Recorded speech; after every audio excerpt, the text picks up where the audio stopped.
할렐루야, 반갑습니다. 성서 핵심 통독 역대상 말씀입니다. 우리가 이때까지 이제 역사서를 쭉 살펴봤습니다.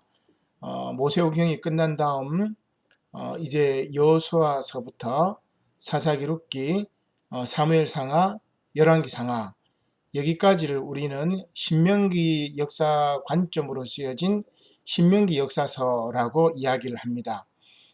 신명기 관점이라는 것은 신명기서에 잘 나와 있죠. 하나님께 순종하면 복을 받고 하나님께 불순종하면 벌을 받는다는 그러한 관점으로 역사를 서술한 것입니다. 대표적인 것이 이제 사사기였죠. 사사시대 때 이스라엘 백성들이 악을 행해서 하나님께서 심판을 하시죠. 그들이 회개하고 하나님께 구원을 요청했을 때 하나님께서 사사를 통해서 또 이스라엘을 구원하게 됩니다. 이런 사이클들이 이제 반복되는 것이 바로 신명기 역사관이라고 이야기를 할 수 있죠. 여호수아서도 마찬가지고 그 다음 사무엘 상하도 마찬가지입니다.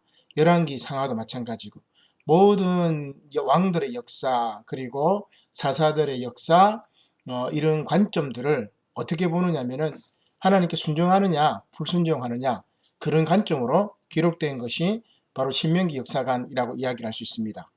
오늘 이제 역대상부터 에스라, 느헤미야, 에스더 말씀까지는 열왕기, 역대기 역사라고 이야기를 할 수 있습니다. 자, 이 역대기 역사의 시작이 바로 역대상이지요. 역대기서는 남유다 전통이고 특별히 이제 제사를 중요시 여긴다 이렇게 볼 수가 있습니다. 그래서 사무엘서와 열왕기서가 이스라엘과 유다에 대한 정치적 역사를 제공했다면 역대기서는 다윗 왕조에 대한 종교적 역사를 보여주고 있다. 그렇게 말씀드릴 수가 있습니다. 또한 신명기 역사가가 선지자적 혹은 도덕적인 관점에서 역사를 쓰고 있다면 이 역대기 역사서는 제사장적 혹은 영적 관점에서 쓰여졌다고 볼 수가 있습니다. 따라서 역대상 말씀은 다윗 왕조의 계보로부터 시작해서 다윗의 의로운 통치의 영적 중요성을 더듬어 가고 있다 이렇게 볼 수가 있겠죠. 그래서 오늘 역대상 말씀은 크게 이제 두 가지 기둥으로 이루어져 있습니다. 전반부에는 선민 역사와 족보, 후반부에는 다윗의 역사가 이렇게 기록이 되어 있죠. 선민 역사의 족보는 먼저 족장 시대를 쭉 나열합니다. 우리 성경에도 보면은 마태복음에도 보면 이제 족보가 나오고 누가복음에도 이렇게 족보가 나오죠. 그런데 이제 역사서인 역대상에도 이렇게 족보가 나오게 됩니다. 족장 시대의 족보가 아담부터 시작해서 이어지는 거죠. 그 다음에 민족시대, 그리고 다윗의 역사니까 다윗의 부각, 그리고 다윗의 산정으로 이어집니다. 조금 더 이제 구체적으로 보면은 중심 주제는 다윗 통치의 주요 사건들을 이야기하고 있고, 중심 구절은 11장 1절, 29장 12절이라고 할 수 있습니다. 족장 시대는 아담에서 야곱까지의 족보고, 민족 시대는 이제 그 예수님께서 유다의 후손 가운데 나타나죠. 그래서 유다의 족보가 중요합니다. 그 다음 또 하나는 다윗의 족보가 중요하죠. 그 다음 나머지 이제 지파의 족보를 쭉 이야기를 하고, 베냐민 지파 족보를 이야기하면서 사울이 등장하고, 그리고 사울 이후에 이제 다윗의 역사를 통해서 다윗이 등장합니다. 우리가 이제 열왕기서에도 또 사무엘서에도 이 다윗에 대한 이야기가 있어 겹치는 부분들이 많이 있지만 관점은 다윗 왕조에 대한 정치적인 어떤 관점 혹은 도덕적인 관점 그 다음 선지자적인 관점 이런 것들이 사무엘서라든지 열왕기서가 구성이 되어 있다면 역대기서는 제사장 관점 그리고 영적 관점 예배 중심 이런 걸 이렇게 생각을 하면서 보시면 될 것 같습니다.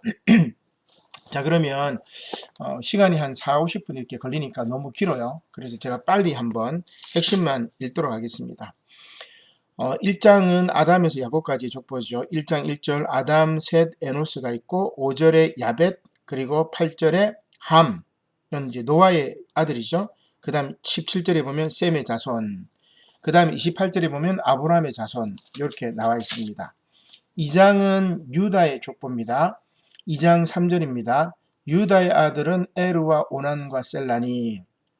그리고 4절에 보면 유다의 며느리 다말이 유다에게 베레스와 세라를 낳아 주었으니 유다의 아들은 모두 5이더라. 그 다음 다윗의 족보가 이어집니다. 3장 1절입니다. 다윗이 헤브론에서 낳은 아들들은 이러하니 맏아들은 암논이라 이스라엘 여인 아이노암의 소생이요 둘째는 다니엘이라 갈멜 여인 아비가일의 소생이요 셋째는 압살롬이라. 압살롬 반란 기억하죠? 그술 왕 달메의 딸 마아가의 아들이요 넷째는 아도니아라. 핫깃의 아들이요. 아도니아가 나중에 이제 반역을 또 하지요. 그 다음 다섯째는 스바다랴 아비달의 소생이요 여섯째는 이드라함이라 다윗의 아내 에글라의 소생이니 이 여섯은 헤브론에서 나왔더라. 그 다음 5절에 보면 예루살렘에서 그가 낳은 아들들은 이러하니 다윗이 예루살렘에서 낳은 아들이 있습니다. 시므아와 소밥과 나단과 솔로몬 네 사람은 다 암미엘의 딸 바수아의 소생이요. 그 다음에 이제 아들 딸 쭉 나와 있습니다. 여기 이제 바수아라고 되어 있다 그죠? 근데 이 우리아의 아내 바세바입니다. 이름이 이제 조금 이 바세바 이 철자가 조금 변형이 된 표기인데 바수아는 바세바. 그래서 솔로몬은 우리아의 아내였던 바세바의 아들이라는 것 여러분 한번 체크를 하시면 좋겠습니다. 그 다음에 4장은 시므온의 족보입니다. 4장 24절이죠. 시므온의 아들들은 누무엘과 야민과 야립과 세라와 사울이요. 그 다음에 5장은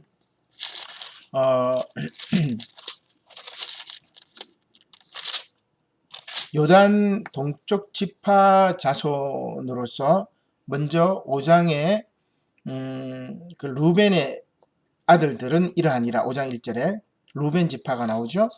그 다음에 11절에 보면 갓 자손, 그리고 23절에 보면 므낫세 반 지파 자손. 요 두 지파 반이 바로 요단 동쪽 지파지요. 그 다음 6장에는 레인의 족보가 나옵니다. 6장 1절입니다.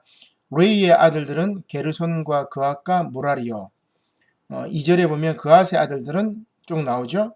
그리고 17절에 보면 게르손의 아들들, 29절에 보면 무라리에서 난 자들, 이렇게 되어 있고 49절에 보면 아론과 그의 자손들이 쭉 나옵니다. 중요한 게 이제 53절인데 그의 아들은 사독이요. 사독이라는 말이 나오죠. 그래서 이 사독이라는 말에서 유래되는 게 뭐냐면 사두개인들. 그래서 사두개인들은 아론의 자손들로서 대대로 대제사장 역할을 했던 종교적 지도자라고 이야기를 할 수 있습니다. 그러니까 조금 높은 지위에 있는 종교적 지도자들이고 바리새인들은 랍비와 같이 율법 선생, 높은 지위는 높은 지위라고는 할 수 있지만 사두개인들보다는 조금 이제 낮은 이제 사람들이라고 할 수 있죠. 숫자도 사두개인들보다 바리새인들이 더 많겠죠. 그래서 예수님께서 항상 논쟁하셨던 그룹들이 누구냐면 바로 여기 나오는 사두개인들하고 그 다음에 바리새인들, 대제사장들, 종교 지도자들하고 예수님께서 논쟁하셨고 반대로 예수님께서는 세리와 죄인들과 함께 먹고 마셨던 분이다 이렇게 볼 수 있습니다. 그러면 이제 구약에 이렇게 나오는 전통들이 신약에서는 어떻게 되냐면은 이 전통들이 오래되고 고착화되면은 타락하는 것 같아요. 그래서 예수님께서 유대교를 개혁하셨다 이렇게 볼 수도 있겠죠. 그 다음에 7장은 나머지 6지파의 족보가 나옵니다. 7장 1절에 이사갈의 아들들, 6절에 베냐민의 아들들, 13절에 납달리의 아들들, 14절에 므낫세의 아들들, 20절에 에브라임의 아들들, 30절에 아셀의 아들들. 그 다음 8장에는 베냐민 지파의 그 후손들이 나옵니다. 8장 1절 베냐민이 낳은 자들. 그 다음에 9장에는 예루살렘 거주지가 나옵니다. 무슨 이야기냐면은 포로에서 돌아와 귀환한 자들, 바벨론 포로에서 돌아와서 귀환한 자들, 그리고 예루살렘 거민들과 그 다음에 이제 사울의 족보에 대한 내용들이 9장에 나오죠. 9장 3절에 봅시다. 예루살렘 거주자입니다. 유다 자손과 베냐민 자손과 에브라임과 므낫세 자손 중에서 예루살렘에 거주한 자는 바벨론 포로에서 다시 돌아와서 거주한 자들을 이야기하는 거죠. 그 다음 10장은 이제 이 사울왕의 족보가 9장부터 쭉 이어집니다. 9장 35절부터 사울의 족보가 쭉 이어지다가 10장에는 이제 사울왕에 대한 이야기입니다. 근데 이제 사울왕에 대한 죽음부터 이야기합니다. 왜냐하면 이제 다윗이 중요하잖아요. 그러니까 역대기는 항상 다윗의 장점만 이야기합니다. 사무엘서는 다윗의 단점을 이야기하죠. 그래서 다윗이 뭡니까? 역대기 같은 경우는 바벨론 포로에서 귀환해가지고 공동체를 새로 세우는 그런 관점에서 우리가 패망했던 이유는 하나님께 예배를 제대로 드리지 못했기 때문이다. 그래서 예배나 제사의 중요성을 강조하는 것이 바로 역대기 관점이라고 할 수 있습니다. 그래서 다윗을 중요시 여기죠. 다윗 솔로몬을 중요시 여깁니다. 그러면 반대로 사울은 깎아내려야 되겠죠. 그래서 사울의 어떤 장점들은 다 생략하고 사울 족보 이후에 바로 사울의 전사가 나옵니다. 10장 6절입니다. 이와 같이 사울과 그의 세 아들과 그 온 집안이 함께 죽으니라. 자, 이렇게 선민의 역사와 족보가 끝나고 이제 후반부라고 볼 수 있겠죠. 다윗의 역사가 이제 이어집니다. 다윗의 역사가 한 19장 정도까지 쭉 이어지는데 11장부터 시작이 됩니다. 다윗이 부각되는 장면인데 먼저 다윗 왕과 그를 따르는 군대 장관들이 세운 업적에 관한 내용을 먼저 소개를 하고 있습니다. 그래서 11장 10절에 보니까 다윗에게 있는 용사의 우두머리는 이러하니라. 20절 요압의 아우 아비새. 22절 갑수엘 용사의 손자 요야다의 아들 분하야. 그리고 26절에 요압의 아우 아사셀. 참 이 이제 세 명의 이 용사들이 참 다윗을 많이 도와줬다, 그죠? 그 다음에 다윗을 도와준 또 다른 이제 용사들이 있습니다. 21장 1절입니다. 다윗이 기스의 아들 사울로 말미암아 시글락에 숨어 있을 때에 그에게 와서 싸움을 도운 용사 중에 든 자가 있었으니 8절에 갓 사람 중에서 광야에 있는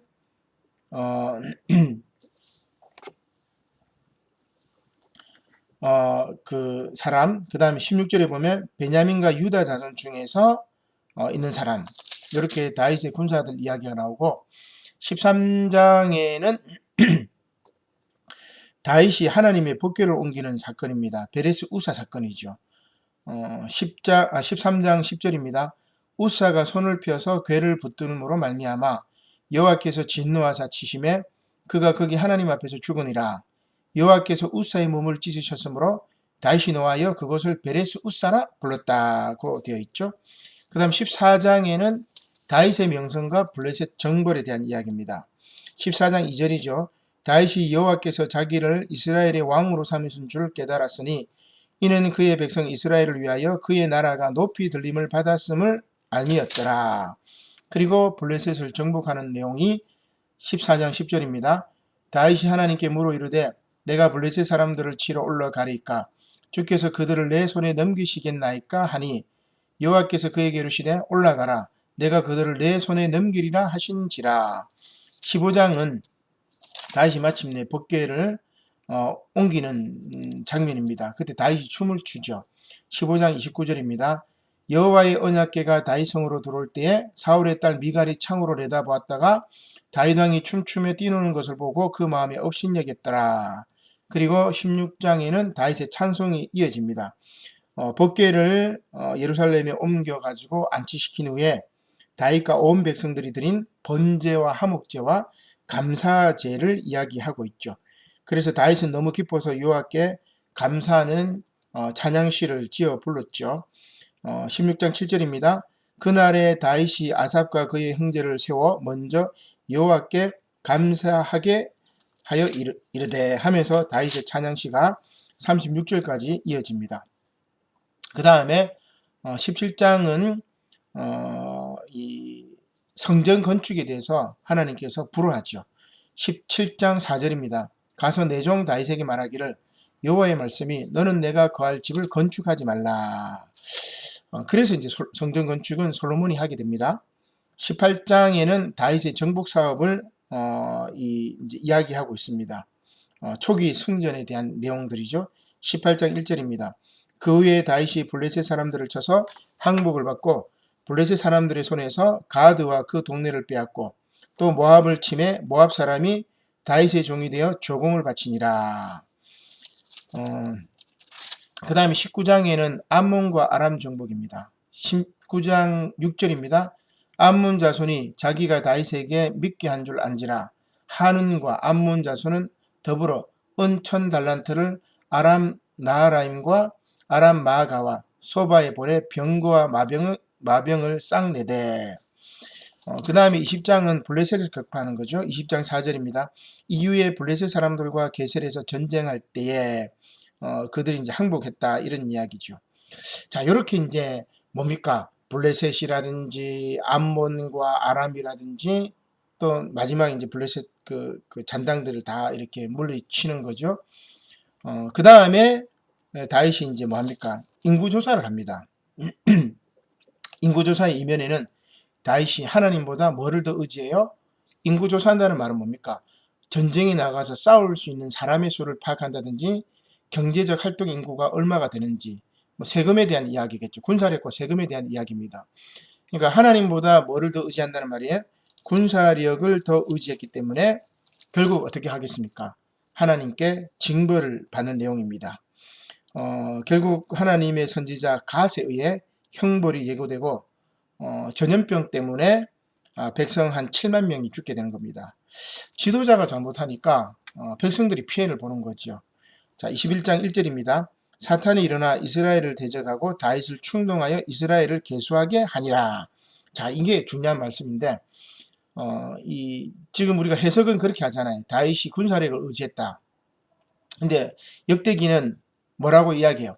다윗을 좋게 보려고 하잖아요. 그러니까 다윗의 어떤 군사력을 의지하고 다윗의 어떤 욕망을 이야기하는 것이 아니라 사탄의 게임에 빠졌다고 다윗은 죄가 없다는 식으로 이야기합니다. 이게 이제 21장 1절이죠. 사탄이 일어나 이스라엘을 대적하고 다윗을 뭐해요? 충동하여 이스라엘을 계수하게 하니라. 항상 사탄 마귀는 우리를 충동하게 합니다. 그리고 이스라엘을 대적하게 하고 그리고 뭡니까? 다른 하나님보다 다른 것들을 섬기게 만드는 거죠. 우상을 숭배하게 만드는 겁니다. 그래서 결국 21장 12절에 보면 3년 기근이든지 혹 내가 석 달을 적군에게 피하여 적군의 칼에 쫓길 일이든지 혹 여호와의 칼 곧 전염병이 사흘 동안 이 땅에 유행하며 치게 하든지 네가 이제 결정해라 하는 거죠. 근데 이제 3년, 석 달, 그보다 사흘 동안 전염병이 낫다고 생각한 것 같아요. 자, 그 다음 이제 다윗이 이걸 참여합니다. 28절이죠. 이때 다윗이 여호와께서 여보수 사람 오르나의 타작마당에서 응답하심을 보고 거기서 제사를 드렸더니, 그래서 다윗이 이제 참여한 결과 하나님께서 뭡니까? 그 죄를 이제 뭡니까? 그 징벌을 그치시는 거죠. 자, 그 다음에 이제 다윗이 뭘 합니까? 하나님의 성전 건축 준비를 하게 됩니다. 성전 건축을 실질적으로 담당할 일꾼들과 건축 자재를 준비하는 거죠. 그리고 솔로몬이 다윗으로부터 성전 건축의 사명을 받는 내용들이 22장에 이어집니다. 22장 2절입니다.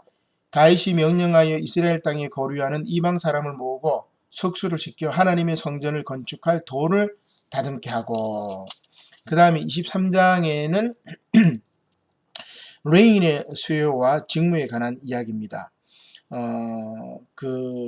다윗은 집권 후반기에 접어들어서 성전 건축에 대한 소망을 실현시키기 위해서 철저히 준비를 또한 하죠. 이제 그것이 요 과정들이 쭉 나옵니다. 왜 레인의 수요와 직무를 이렇게 조사를 하냐면은 성전을 감당할 이들이 바로 레인들이겠죠. 그래서 그 직무를 분담을 해야 되겠습니다. 20장 2절입니다. 이스라엘 모든 방백과 제사장과 레위 사람을 모았더라. 3절 레위 사람은 30세 이상으로 계수하니. 그래서 7절에 보면 게르손 자손, 12절에 그앗의 아들들, 21절에 무라리 아들들. 근데 요 그앗과 무라리와 게르손은 각각 그 광야 시대 때 성막을 옮길 때 담당했던 영역들이 달라요. 그래서 성막을 담당했던 레위인들이 그대로 성전의 봉사직으로 이제 이어지는 거겠죠. 자, 그다음 제사장의 직무에 대한 이야기가 나옵니다. 아론의 24반열에 대한 이야기죠. 제사장들을 24반열로 세분화 시켜버립니다. 사사시대의 이 신정 정치 체제하에서 갖가지 혼란으로 인해서 잘 준수되지 않았던 제사장 제도를 개혁한 것이죠. 이렇게 세분화하면은 뭡니까? 업무의 효율성을 낳게 됩니다. 24장 1절입니다. 아론 자손의 계열들은 이러하니라. 아론의 아들들은 나답과 아비우와 엘르아살과 이다말이라. 그 다음에 이제 이 반차가 쭉 나오는데 24장 7절에 첫째로 제비 뽑힌 자는 누구요? 그 다음에 24째까지 쭉 이렇게 하는데 19절을 한번 봅시다. 이와 같은 직무에 따라 여호와의 성전에 들어가서 그의 아버지 아론을 도왔으니 이는 이스라엘 하나님 여호와께서 명하신 규례더라. 그래서 나중에도 신약시대에도 이 제사장들이 아론의 24반열대로 이렇게 돌아가면서 성전을 이제 봉사를 하게 되죠. 한 주 봉사하고 두 주씩 이렇게 돌아가는 것 같아요. 24반차기 때문에. 자, 그 다음 25장은 성전을 이제 건축 준비를 하고, 성전의 봉사자들을 준비시켰고, 그 다음에 효율적으로, 24반열을 나눴죠. 그 다음에 뭐가 필요합니까? 다윗 왕조의 찬양대가 25장에 나오네요. 25장 1절입니다. 다윗이 군대 지휘관들과 더불어 아삽과 헤만과 여두둔의 자손 중에서 구별하여 섬기게 하되 수금과 비포와 재금을 잡아 신령한 노래를 하게 하였으니. 찬양대 이름들이 9절부터 쭉 나옵니다. 첫째로. 그 다음에 31절에 24째는 쭉 나옵니다. 그 찬양대를 담당할 아삽과 헤만과 여두둔의 자손 중 24반차를 제비 뽑아서 임명하는데 각 반차마다 12명씩 이렇게 참가해요. 그러니까 12, 24, 요 개념들이 중요하죠. 12. 예수님도 제자가 12명이고 이스라엘도 지파가 12명이고 그래서 12 곱하기 12 해가지고 14만 4천 명. 이제 완전의 수라고 이야기할 수 있는 거죠. 그러니까 그 명수가 중요한 게 아니고 12가 상징하는 의미가 중요하다고 볼 수 있습니다. 12는 4 곱하기 3이잖아요. 그죠? 4, 3, 12. 4는 땅을 상징하는 숫자예요. 동서남북. 3은 뭐를 상징해요? 하늘을 상징합니다. 3일체 하나님.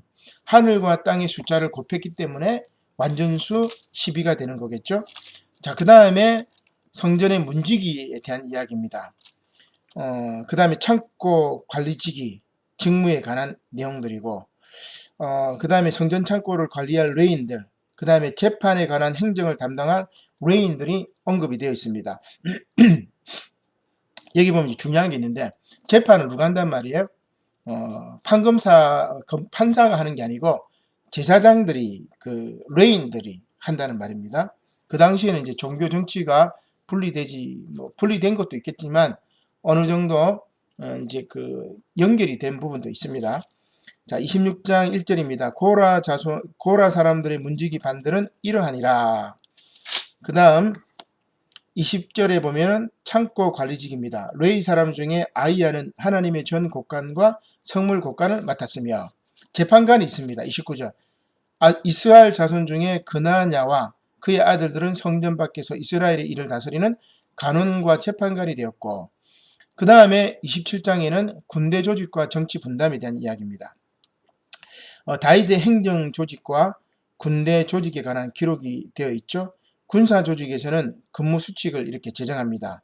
한 반열에 2만 4천 명씩 편성해가지고 12개 조직으로 나눈 군대로 각 반열마다 1개월씩 근무하게 하는 겁니다.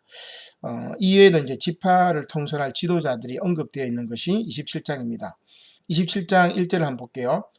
이스라엘 자손의 모든 가문의 우두머리와 천부장과 백부장과 왕을 섬기는 간원들이 그들의 숫자대로 반이 나누이니 각 반열이 24,000명씩이라 1년 동안 달마다 들어가서 나왔으니. 그 다음에 28장에는 다윗의 성전 건축 당부입니다. 우리 여기 파워포인트 이제 유훈이라고 되어 있는데 뭐 당부라고 보면 되겠죠. 이스라엘 한 40년을 통치했습니다. 다윗이. 그 40년 통치를 마감하는 다윗이 유언을 하는 거겠죠. 자신의 뒤를 이을 솔로몬을 향한 유언과 그리고 솔로몬 때 건축하게 될 성전의 건축 양식에 대한 설명이 바로 이 28장에 되어 있습니다. 28장 1절입니다.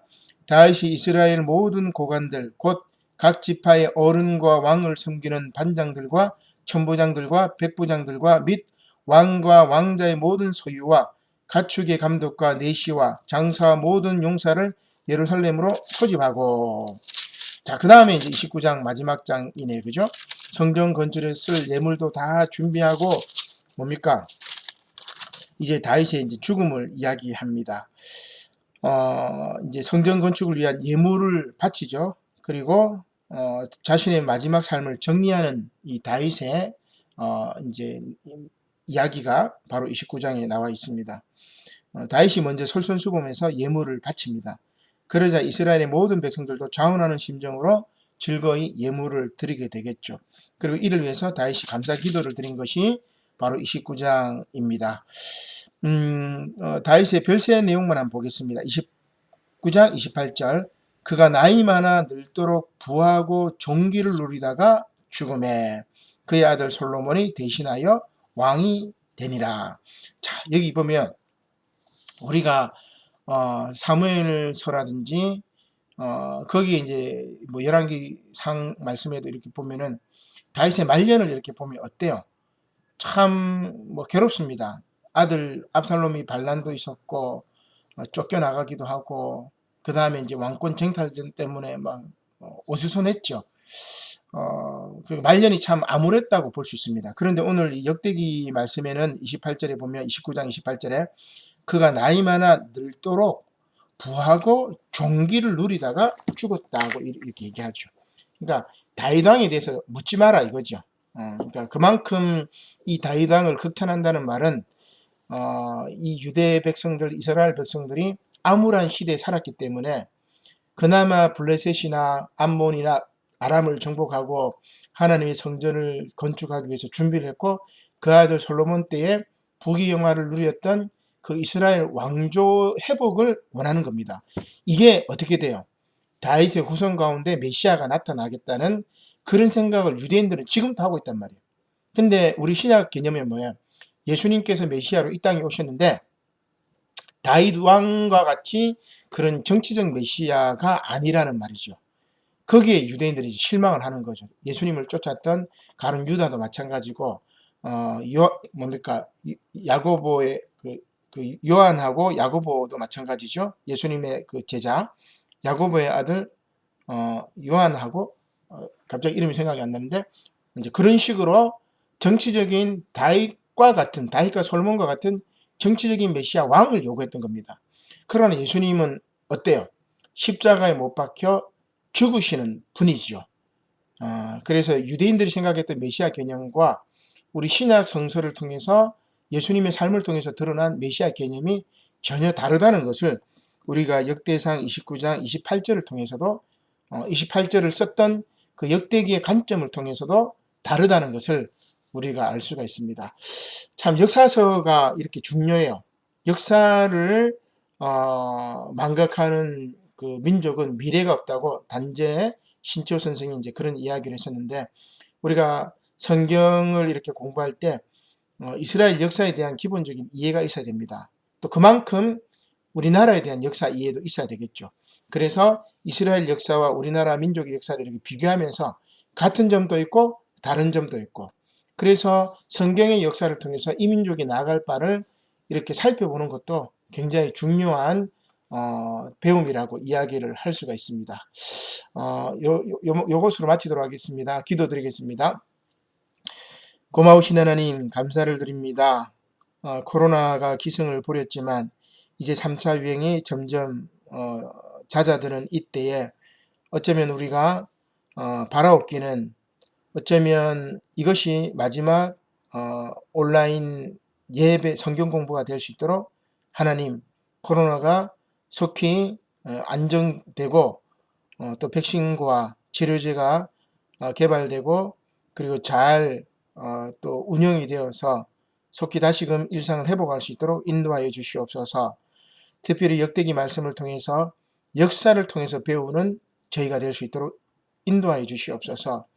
이스라엘 역사와 같이 분열된 민족 그리고 끊임없이 자기 욕망에 빠져서 욕망 충족을 위해서 살아가는 우리의 삶을 돌이켜볼 때 하나님께서 함께해 주시지 아니하시면 우리는 늘 언제나 넘어지고 쓰러지고 또한 갈 길을 몰라 방황하는 것을 깨닫습니다.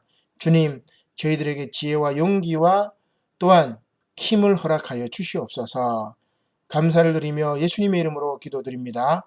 아멘.